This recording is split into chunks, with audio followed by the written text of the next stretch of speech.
Bom, eu sou a Bel Umberg, eu sou empreendedora, sou maratonista, sou uma das fundadoras do e-commerce de moda O Que Vestir.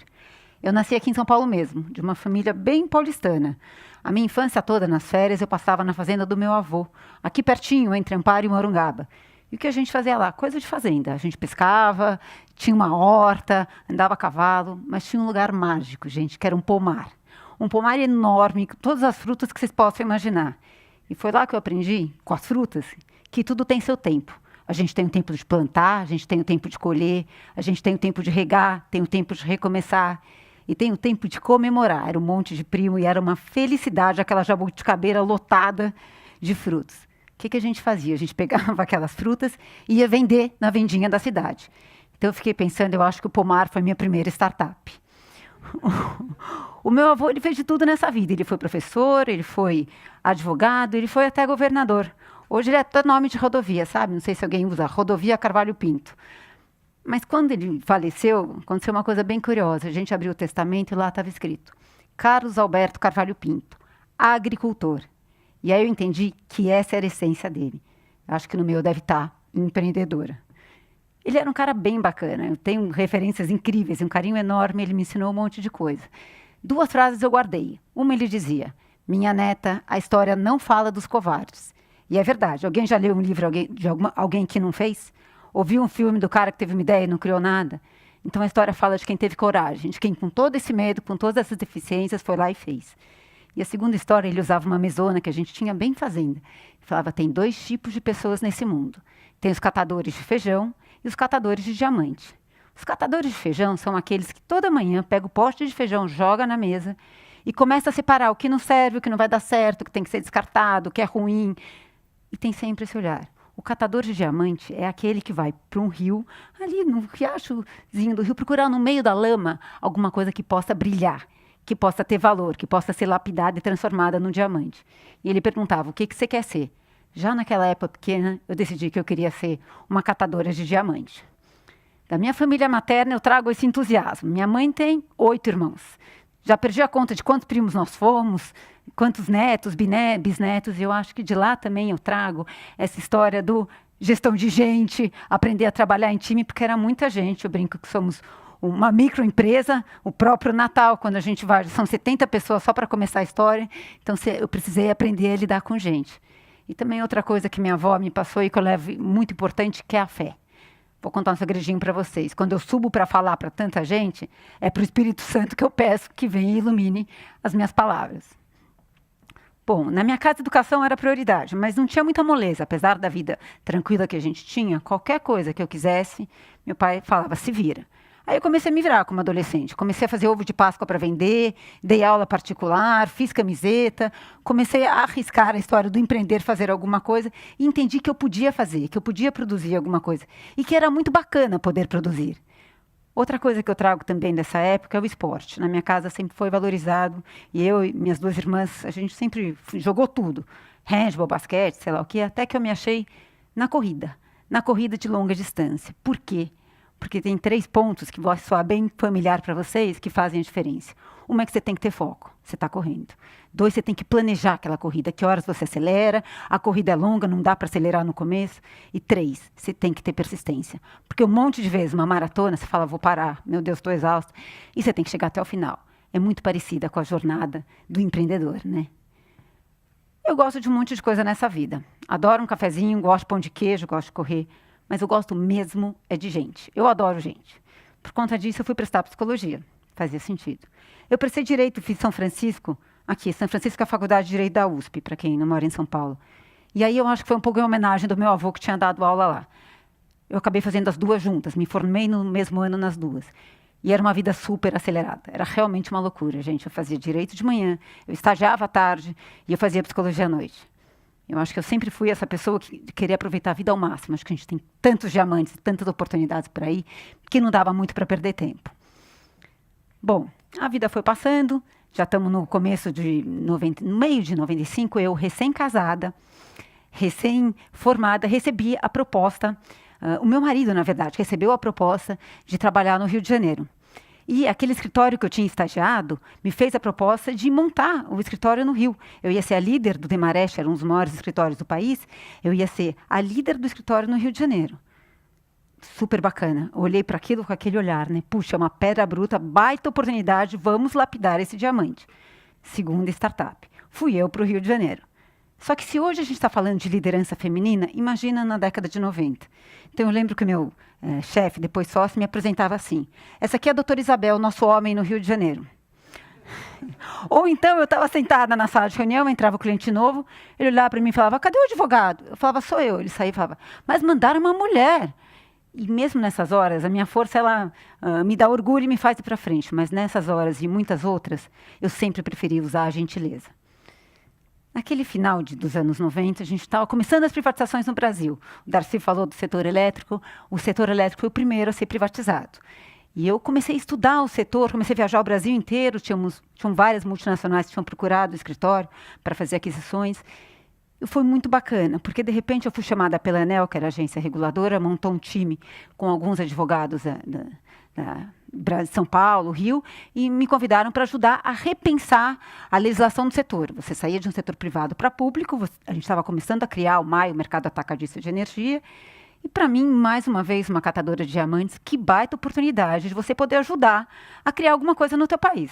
Fui embora, aceitei e foi uma loucura. Porque quando você faz a coisa apaixonadamente, você vive algumas situações do tipo, eu já tinha meu filho, estava grávida da minha segunda filha, 38 semanas de gravidez, 38. Eu não podia mais voar em avião de carreira. Aí a Eletrobras propôs, então vamos no nosso avião, que tinha uma questão do apagão em 2001, não sei se vocês vão lembrar. Vamos embora. Gente, eu entrei no avião com 38 semanas de gravidez e eu não sei como eu teria explicado para minha filha se ela tivesse nascido em Brasília. Ainda bem, anjo da guarda, Nossa Senhora estava comigo, voltei e tive ela em São Paulo mesmo. Depois das privatizações vieram os processos de fusões e aquisições, os M&As. Nós trabalhávamos para multinacionais e foi muito interessante. A gente aprendia a fazer um acordo de acionistas, aprendia a auditar uma empresa. Mas sabe o que me encantava naquela história? Não era isso, não. O que me encantava era a história do empreendedor. Na época, nem tinha essa palavra. Ninguém chamava de empreendedor, era o empresário. Aquela família que tinha pego uma receita de pão de queijo, que era uma receita passada de mãe para filho, e construiu uma super fábrica. Ou a outra que começou a costurar camisa para o marido, e de repente, para cuidar dos muitos filhos que tinha, e de repente virou uma super planta têxtil. Gente, aquilo tinha alma, aquilo me encantava, batia aqui dentro. E eu pensava, um dia, eu vou construir uma história assim. E estava tudo pronto, né? Então, eu estava casada, tinha 3 filhos, uma carreira super estabelecida, um dos maiores escritórios, estava super bacana. Mas as coisas começaram a ficar repetitivas. E eu comecei a me sentir um pouco na zona de conforto. Não sei se vocês já viram aquele desenho que tem uma bolinha que diz, aqui é a zona de conforto e aqui fora é onde o milagre acontece. Foi exatamente a sensação que eu tinha. Eu olhava para aquilo e falava, gente, esse diamante já está lapidado. Cheguei no Rio de Janeiro sozinha, deixei um escritório com 80 pessoas, a gente já conseguiu fazer uma história bacana, já fiz um monte de M&A, está começando a ficar repetitivo. Eu preciso fazer alguma coisa que me dê, né, taquicardia, que faça tum-tum-tum, bata aqui dentro. Mas eu não sabia o que era. Acho que muitas vezes a gente passa por esse momento. Eu preciso me reinventar, mas como? Eu não estou feliz onde eu estou, mas o que eu quero fazer? Isso durou quase um ano, vou contar para vocês. Até que, de repente, aconteceu um episódio que mudou completamente minha vida. Lembra, eu sou psicóloga e eu acredito super na teoria junguiana. Uma das teorias fortes de Jung, ele diz que não tem coincidências, né? Ele tem a teoria da sincronicidade, as coisas acontecem quando tem que acontecer. Eu estava indo para uma reunião na Paulista, era uma quinta-feira à tarde, uma quinta-feira qualquer. De repente eu olhei e falei, nossa, estou super adiantada. Subindo a Melo Alves, resolvi parar em qualquer lugar, era para fazer uma horinha mesmo. Falei, vou tomar um café e aí eu sigo para a reunião. Parei na primeira loja que eu achei vaga na porta. Biquei, era uma loja de roupa. Quando eu entrei, lá dentro só tinha uma pessoa. Era uma moça, ela me olhou e falou, acho que eu te conheço, o que você faz? Eu falei, eu sou advogada. Ela falou, eu também. Aliás, não sou mais. Eu falei, não, joguei tudo pro alto, sabe o que eu vou fazer? Eu vou vender roupa pela internet. Opa, foi aquele momento que aquele one day, ou seja, um dia, começou a virar no day one. Aquele momento que eu decidi transformar, o que ela vai fazer? Bateu aqui dentro. Falei, mas você já fez alguma coisa online? Não, mas pensa, todas essas roupas da loja, vai chegar na casa da pessoa, embalada, bonitinha. Isso não tem? Imagina só essa ideia. Você já fez alguma coisa online? Não. Você tem logística? Não. Você tem plataforma? Também não. Ah, você já tem time? Não. Não, mas a ideia é boa, ela me falava. E aí, eu olhei para ela e falei, cara, pior tudo que bate aqui dentro. Falei, você gostaria de conversar com alguém que já fez alguma coisa online? Se você conhecer, eu vou adorar. O Paulo, meu marido, foi um dos precursores da internet no Brasil. Em 99, ele foi daquele grupinho que montou o local na época, e eu pensei nele. Eu falei, eu acho que eu tenho sim. Eu lembro que ela pegou um papelzinho, anotou o número dela, o celular, me deu, e eu fui para casa. Naquela noite, aliás, preciso também fazer uma parte, a gente não deve fazer propaganda de marido, mas ele ainda é um dos caras que mais conhece de internet até hoje no país. Bom, eu sei que eu voltei para casa com aquele papelzinho no bolso, e à noite eu contei para ele, olha, encontrei uma menina assim na loja, tananã, tananã, peguei o papel, ele abriu a carteira e falou, tá bom, então põe junto com esses outros 20 cartões que eu recebi hoje, porque a gente já estava em 2009, começando a segunda leva da internet, e todo mundo que tinha uma ideia nova foi procurar alguém que já tivesse feito. Eu lembro de ter segurado o papel, olhei bem para a cara dele e falei, não, presta atenção, é um pedido pessoal. Faz como se estivesse fazendo para mim. Liga para essa menina, pelo menos ajuda ela no começo. Achar o comecinho desse novelo. Ela está tão entusiasmada, ela fala com tanto amor. Ele olhou e falou, mas e se ela for uma louca? Eu respondi, e se for uma catadora de diamantes? Foi lá, ele ligou e me voltou e falou, sabe que a ideia dela é boa? Ela realmente não sabe nada, não sabe nem por onde começar, mas eu vou ajudar ela no começo. Ele virou o primeiro mentor e também o primeiro investidor anjo do Que Vestir. Passou alguns dias, um tempinho, ela me ligou para tomar um café. E fez a proposta, vem trabalhar comigo. Falei, puxa, mas eu sou advogada. E ela falou, eu sou o quê? A outra sócia estava grávida de 8 meses, saindo para ter o primeiro filho, e numa empresa de 3, 4 pessoas, saiu uma, você já perdeu metade das pernas. Eu estava saindo de férias do escritório, ela falou, aproveita suas férias, vem testar. Se você gostar, você fica, senão você volta a advogar. Tá bom, vamos lá, né? Gente, no dia 1 que eu entrei, eu já falei aqui que eu quero ficar, e vamos lá fazer uma história. Contexto, no momento que a gente está, 2009, 2010. O que estava acontecendo no mundo? Tinha acabado de acontecer a crise dos bancos americanos, lembra? 2008. Então não era uma crise aqui, era uma crise global. No Brasil, a internet que a gente tinha, as pessoas tinham muito medo de colocar o cartão de crédito, a logística não atendia todo mundo, né? Então era uma coisa que ainda era super embrionária, vamos dizer assim. Se você jogasse no Google, naquela época, comprar roupas pela internet no Brasil, quase não tinha resultado. Quase não tinha resultado, ninguém tinha feito, pensa, não tinha ainda nenhum dos players que a gente conhece hoje. Vamos então pesquisar qual é o segmento, qual é o tamanho do nosso segmento. Vamos ver, né, que valor que tem vender moda pela internet. Não tinha pesquisa, a gente não sabia nem por onde começar. Não era nem ranqueado. E só para dar uma noção de tempo para vocês, em 2011, moda e acessório começou a ser uma categoria ranqueada. Em 2012 virou a primeira categoria, né, de share de vendas no Brasil. E este ano, de 2012 até hoje, continua sendo a primeira e tem 15% de share dos pedidos. Então, realmente tinha uma oportunidade. E em volta de mim eu via, você é louca? Você vai jogar uma carreira que você já estudou tanto, consolidada, que você ganha super bem. Para fazer o quê? Vender uma roupa pela internet sem as pessoas experimentarem? Você tem certeza? Mas não foi só uma ideia louca. A gente tinha olhado lá fora. Já tinha dado certo na Europa. O Net-a-Porter não parava de crescer. Nos Estados Unidos você tinha o Shopbop, você tinha o Guild, vários e-commerce que funcionavam do modo que a gente estava imaginando. Já tinha e-commerce até na Índia. Tinha a Amazon, né? Todo mundo ouvindo falar, e a Amazon crescendo, crescendo, crescendo. A gente falava, não é possível, aqui tem um diamante. E nessa hora você tem de novo aquela decisão da vida. Você tem duas formas de ver. Ou, realmente, o Brasil não está pronto, eu vou perder meu tempo, é um feijãozinho, vamos jogar fora. Ou então, que baita oportunidade que a gente tem de ser precursor numa área super promissora.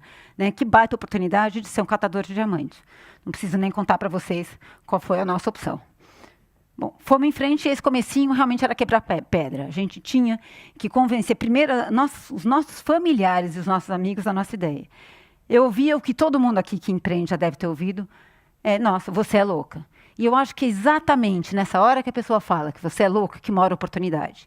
É nessa hora que ninguém entendeu o seu business que você tem a chance de ser o primeiro, de ser o precursor. Depois que todo mundo já entendeu, essa chance já passou. Eu teria até medo, se eu estivesse empreendendo, de não ouvir essa palavrinha. Ah, entendi o que você faz. Está tudo super certo. Aí, talvez eu tivesse mais medo. Bom, e aí eu tinha o meu pai também, eu lembro que eu tentando explicar para ele, ele era economista. O que eu ia fazer? Uma loja online. E ele falava, mas aonde eu vou na loja? Não, fica no computador. Ele falava, mas como assim? Não tem ponto físico? Ele realmente não entendia, mas ele falava, você acredita no que você está fazendo? Eu falava, acredito. Ele falou, você faz com tanta garra e tudo que você acredita, você pode fazer. Então, acredita em você. Se você acredita, eu acredito.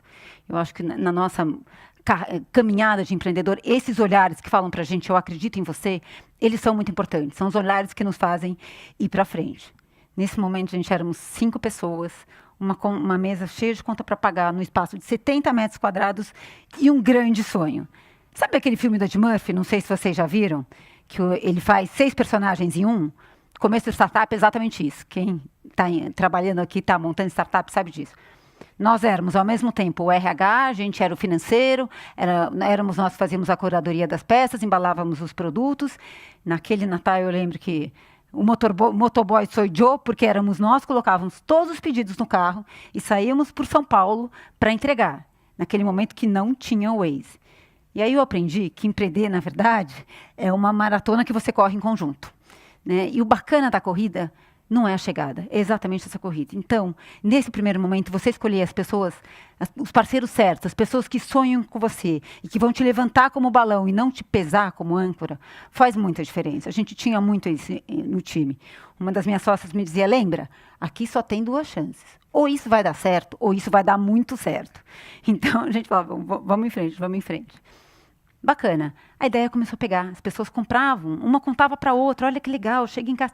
Porque a gente não queria só vender roupa pela internet. A gente queria que a mulher tivesse uma experiência bacana.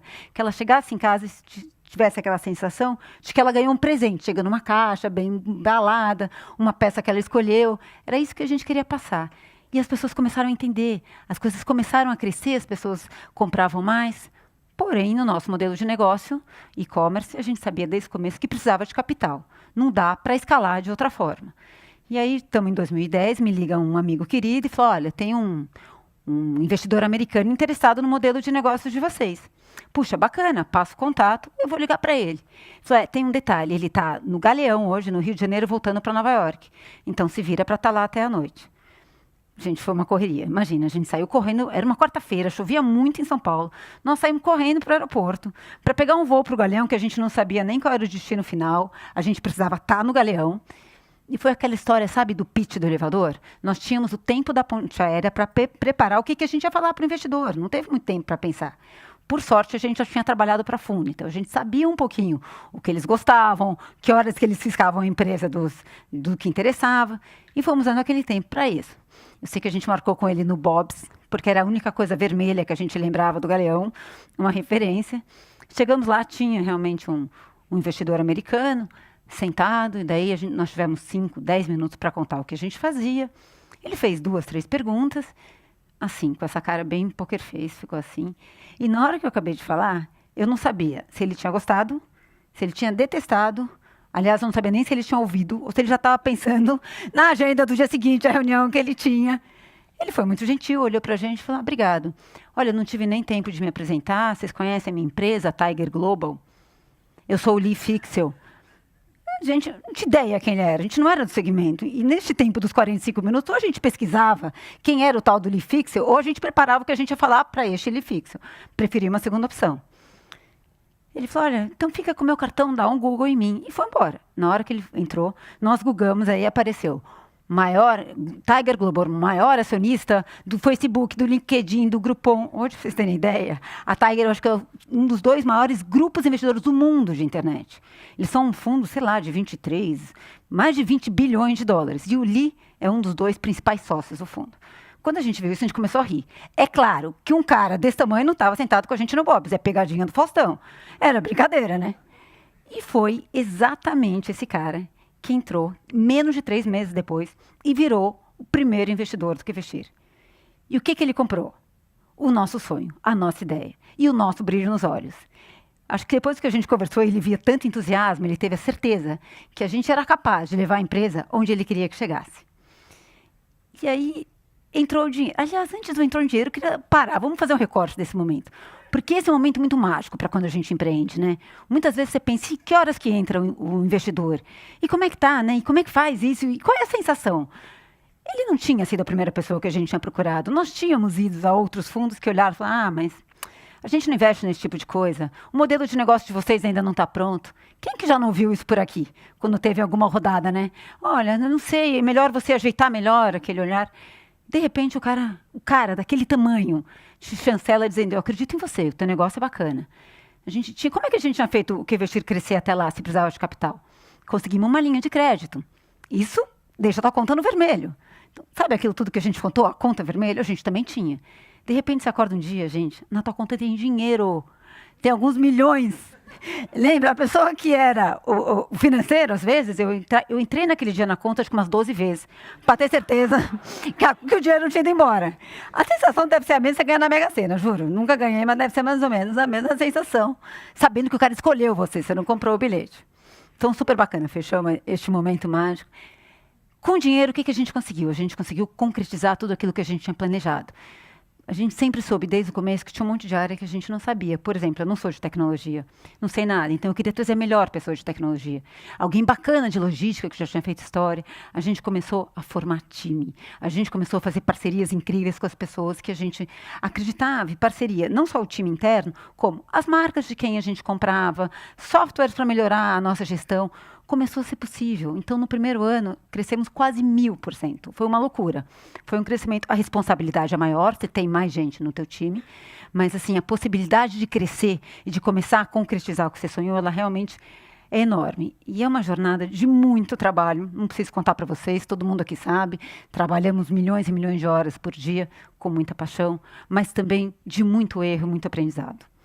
Eu lembro um caso uma vez, que era um sábado de manhã, me ligou a menina do saque, pelo amor de Deus, está acontecendo alguma coisa, tem um monte de calça jeans aqui vendendo que nem louco.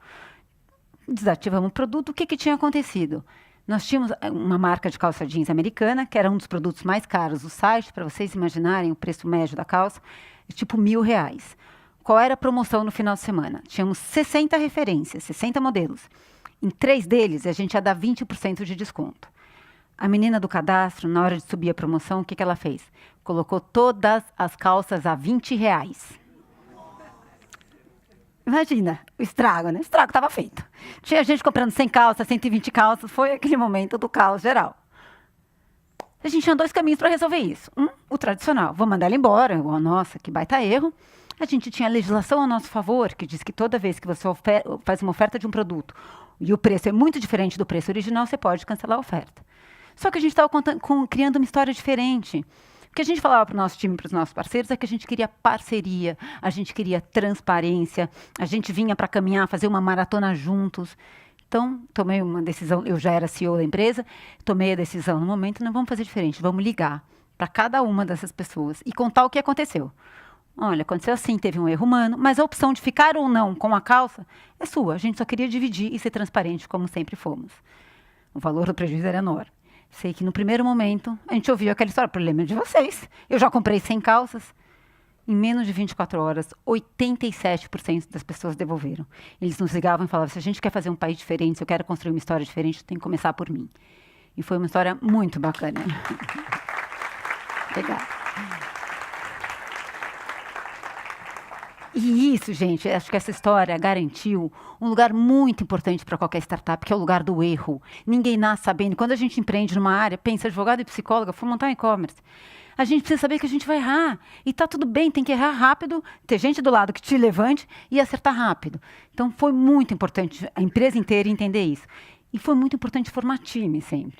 Eu lembro também de outra história, era um dia exatamente como hoje. Hoje, não sei se alguém aqui trabalha com e-commerce, é véspera de Black Friday, é uma loucura. Fica todo mundo super alucinado, porque da meia-noite para frente, vira a chavinha, vamos todos comprar com desconto. O que aconteceu naquele dia, naquele ano? A gente tinha se organizado para vender 10 vezes mais que um dia normal. Na sexta de manhã, eu cheguei no CD, 7 da manhã, abrimos o computador, a gente tinha o melhor dos problemas, mas era um problema. A gente tinha vendido 15 vezes mais que um dia normal. Pensei, falei, meu Deus, como é que a gente vai entregar isso? A gente prometia que o nosso prazo de entrega era 3 dias. Eu olhei e falei, e agora? Aí no CD tinha o nosso estúdio fotográfico. Eu tirei o salto que eu estava, coloquei uma havaiana que tinha lá, prendi um coque no cabelo e entrei no CD, ali nos galpões de distribuição. Chamei o Luizinho, que era um dos caras que fazia estoque, estava no estoque. Falei, Luizinho, me ensina o WMS, assim, como eu trabalho esse coletor? Não, Dona Bel, pelo amor de Deus. Eu falei, não, me ensina, a gente precisa de ajuda, todo mundo tem que ajudar. Foi lá, ele me ensinou e eu comecei a pegar um pedido. Falei, é isso que eu tenho que fazer hoje. Aí começou a rolar na empresa, mas a CEO da empresa está lá dentro do estoque, está separando o pedido. Gente, não precisei falar nada. Acho que 1 hora todos os principais gestores estavam dentro do estoque, a gente separou todos os pedidos, passamos o dia todo mundo separando o pedido, entregamos todos, foi uma Black Friday super bacana. E aconteceu outra coisa mágica, que foi que os nossos clientes começaram a ir para as redes sociais, o Insta, o Face, para elogiar o nosso serviço. E dizer, puxa, Black Friday de verdade, só no que investir. Quando o teu cliente vai espontaneamente para uma rede social elogiar a tua empresa, você já chegou onde você queria, né? Você já está um caminho bom já andado. Quem faz qualquer esporte de resistência aqui sabe que tem uns quilômetros que são super doídos, né? Cansa, a gente fica exausto, não sabe como é que vai dar conta de continuar. Eles são super desafiadores. A gente passou por alguns assim, mas um deles eu lembro que deu até um frio na barriga. Estamos fazendo nosso trabalho direitinho, empresa crescendo, time crescendo, tudo jóia, né? Chega um concorrente super forte de fora, vem lá da Europa, ele resolve entrar no e-commerce, segmento de e-commerce, de uma forma super agressiva, com um investidor europeu super parrudo, cheio de dinheiro, não sei o que lá, resolveu entrar no nosso segmento também. E qual foi a técnica de guerra que eles usaram? Eles foram para os nossos principais marcas que a gente vendia, os nossos parceiros, e perguntaram, quanto que a Vestir compra? A gente compra muito mais e paga tudo à vista. Nossa, aí meu time falou, cara, e agora? Como a gente faz? Os caras estão comprando mais, a gente pagava 60, 90, 120 e estão pagando à vista. E aí eu aprendi uma coisa nessa jornada, que principalmente para as mulheres, quando a gente empreende, o olhar para a empresa que a gente tem é muito semelhante ao olhar que a gente tem para os nossos filhos. E aí me lembrou um episódio com os meus filhos. Tenho 3, o meu pequeno na época tinha 2 anos. A gente estava saindo do cinema num shopping e de repente tinha uma placa de acrílico, assim, entre as escadas rolantes, a placa voou, a pontinha era bem pontuda, a placa voou, caiu na cabeça dele, com tudo. Eu sei que eu peguei ele, coloquei ele no meu colo, eu olhei para o olho do meu filho mais velho e ele berrava, mãe, sangue! Gente, na hora que eu olhei aqui, eu estava com a camiseta branca, eu levantei meu filho, era tudo sangue. A placa tinha aberto um corte aqui.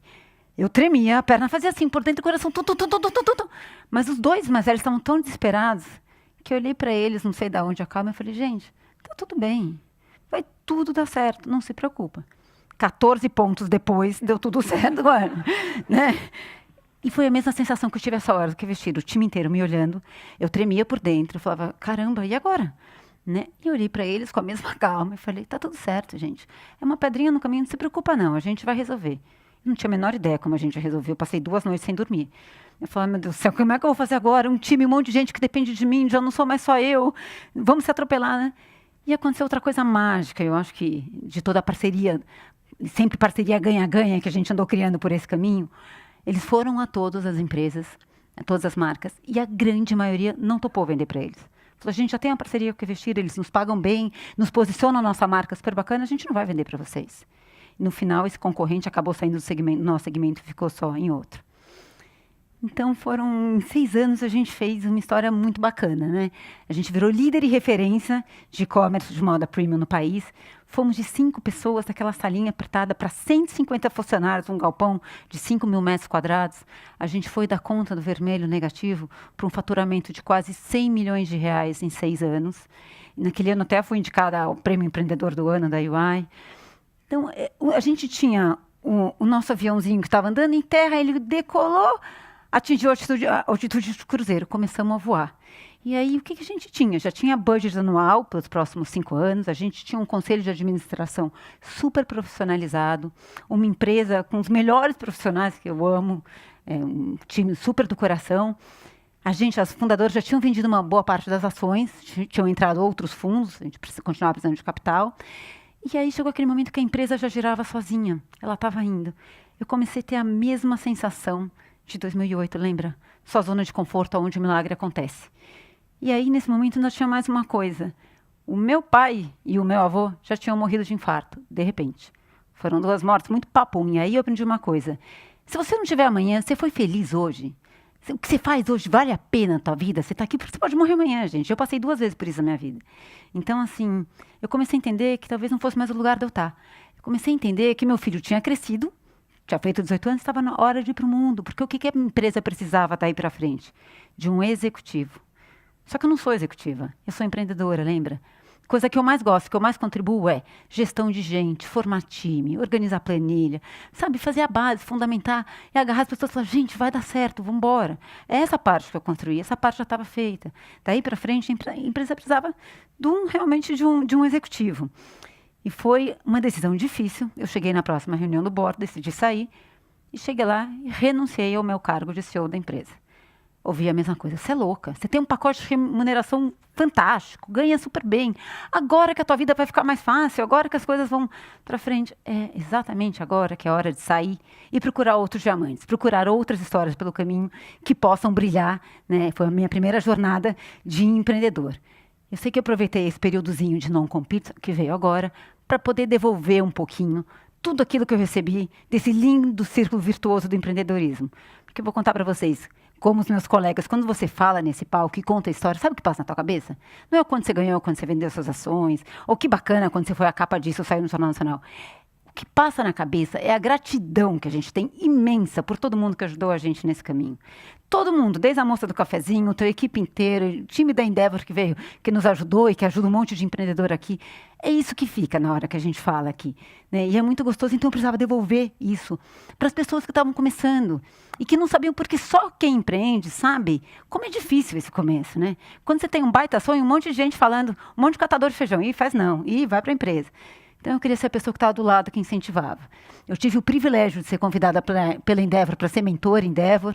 Fui convidada pela UI, a Ernst Young, para ser conselheira num programa de empreendedorismo feminino que chama, que chama Winning Women, super bacana também. Fui convidada para fazer parte de 2 conselhos. Hoje eu dou mentoria e consultoria para várias empresas de empreendedores que estão começando. Tem uma turminha aqui que eu já vi ali.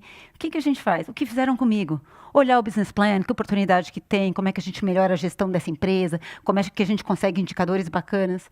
E, gente, eu faço isso com o maior prazer do mundo. É esse meu talento, realmente é isso que eu gosto de ajudar vocês a lapidarem um pouquinho esses diamantes. Tem um texto, só para quase acabando, tem um texto do Lourenço de Afélia. É um texto longo, que ele publicou no Estadão faz tempo. Eu vou ler só um finalzinho, que ele acaba o texto, chama Quando vai ser a próxima corrida? E ele acaba o texto dizendo assim: todos pensavam que você estivesse satisfeito por haver chegado. Então, você recolheu os retalhos de suas forças e perguntou, quando é que vai ser a próxima corrida? E foi nesse momento que você venceu. Foi nesse momento que você chegou onde queria. Nesse ano, eu consegui vender o restante das ações, acabou meu período de non-compete, e o ano que vem, se tudo der certo, eu já volto para a Maratona Empreendedora. Eu tenho uma ideia que só de pensar nela já faz brilhar os olhos de novo, já faz palpitar o coração. Eu quero continuar nessa vida como catadora de diamantes, porque eu tenho certeza que pelo meu caminho, no caminho de todos vocês, a gente tem um monte de diamante para achar ainda. Obrigada.